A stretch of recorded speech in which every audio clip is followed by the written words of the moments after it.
ভালো আর একটা চোখ আমার অন্ধ, এর কারণটা আজকে আমি তোমার লেখে দিয়া যাই। বাবা রে, তুমি যখন ছোট্ট ছিলা রে বাবা, ও বাবা তোমার একবার অসুখ হয় বড় ধরনের, ও বাবা গো, ওই অসুখের ভিতরে তোমাকে আর বাঁচানো সম্ভব ছিল না, তোমার একটা চোখ নষ্ট হয়ে গেছে। আমি তোমার একটা চোখ বাঁচানোর জন্য আমি ডাক্তারের কাছে যাইয়া কাঁদছি আর বলছি, ডাক্তার গো, আমার সন্তানটারে বাঁচাইতে হইব। এইবার ডাক্তার বলছে, ও মা, তোমার সন্তানটাকে বাঁচানো যাইব, কিন্তু এই সন্তানটার দুনিয়ার আলো দেখতে পারবে না, এই সন্তানের চোখ দুইটা অন্ধ হয়ে যাইব। এইবার আমি বললাম, না না না, আমার সন্তানের যেন চোখ অন্ধ না হয়, যেইভাবে চিকিৎসা দিতে হয় সেইভাবে দেন। এইবার ডাক্তার চিকিৎসা দিয়া বললো, একটা চোখ ভালো আছে আর একটা চোখ নষ্ট, এর মধ্যে একটা ভালো চোখ যদি দিতে পারো তোমার সন্তানের দুইটা চোখ ভালো হইব, নইলে একটা চোখ অন্ধ হয়ে যাইব। আমি আনন্দ করি মা, আমি ডাক্তারে বললাম, ডাক্তার গো, আমার সন্তানটা অসুস্থ অবস্থায় একটা চোখ ভালো আর একটা চোখ অন্ধ হইব, এটা হইতে পারে না। একটা চোখের বিনিময়ে যদি দুইটা চোখ দিতে হয় গো ডাক্তার, আমি জনম দুঃখী মায়ের চোখটা নিয়ে যাও, আমার সন্তানটারে ভালো কইরা দাও।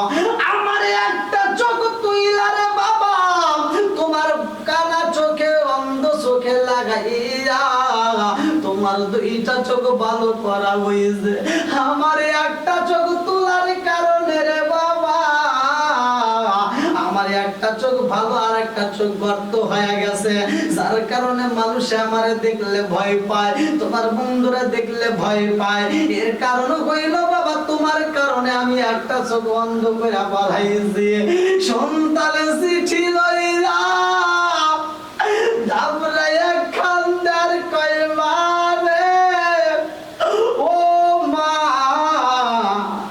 আমি তো বুঝি না তোমার একটা চোখ আমার দান কইরা দিছাও রে মা।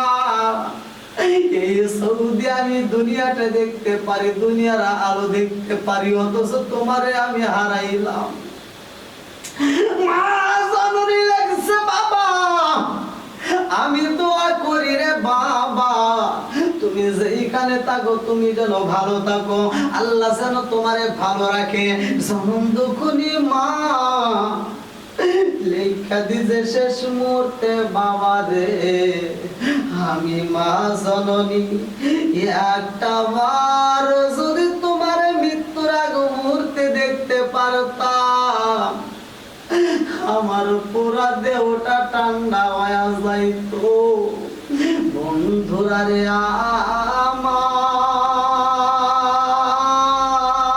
আমার এই জন্য জনম দুঃখী মায়ের কষ্ট দেওয়া যাইব না। আল্লাহ বলছে, ওয়াকাদা রাব্বুকা আল্লা তা'বুদু ইল্লা ইয়্যাহু ওয়া বিল ওয়ালিদাইনি ইহসানা। আমার নবী বলছে, হুমা জান্নাতুকা ওয়া মা নারুকা, তোমার মা বাবা তোমার জন্য জান্নাত, তোমার মা বাবা তোমার জন্য জাহান্নাম। মস্ত বড় অফিসার হইলেও কোন লাভ নাই। এইবার অফিসার দুইটা চোখ বড় পানি, বুক বড় ব্যথা নিয়ে আর শহরে যাইতে চাই না গো। এইবার গলি গলিতে ঘুরে বুকটা তাপড়ায় কান্দে আর কয়, কি হারাইলাম আমি, কি পাইলাম আর কি হারাইলাম। সেই মায়ের চক্ষু নিয়ে আমি দুনিয়ার আলো পাইছি গো, সেই মায়ের মনে কষ্ট দিছি। ও জগৎবাসীরা, আমার মতো তোমরা কপাল পুরা হইও না। পত্রিকার ভিতর কথাটা উল্লেখ করা হয়, বলে আমার মতো কপাল পুরা তোমরা হইও না। এই অস্ত বড় অফিসার এইবার কবরস্থানের পাশে যাইয়া জনম দুঃখী মায়ের জন্য কান্না করে আর বলে, মা গো, ও মা, আমারে মাফ কইরা দাও। এ আমার মুরব্বী বাবারা, সোনার যুবকের দলেরা, জনম দুঃখী মা বাবাকে যারা খুশি করবে, জনম দুঃখী মা বাবারে যারা হাসাইতে পারবে, আমার আল্লাহ খুশি।